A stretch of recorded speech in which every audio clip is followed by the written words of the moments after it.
I'm Melissa Kate. This is the Erie Canal Traveling Museum.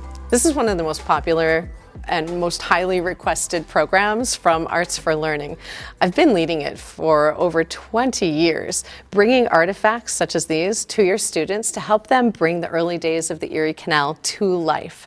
Artifacts that have secrets, not just a regular pair of gloves, a pair of dinner gloves. How do I know?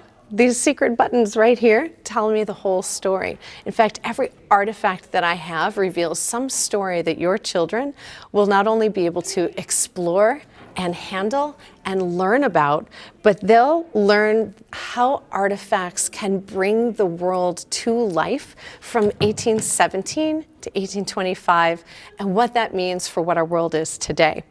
Through these artifacts, your students get to time travel back to the 1819s, 1817s, look at what the world used to be like to what the world is today.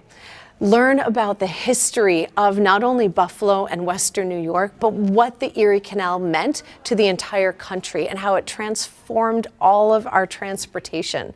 Your kids will learn that this history happened right here, that these artifacts come from right here in Buffalo.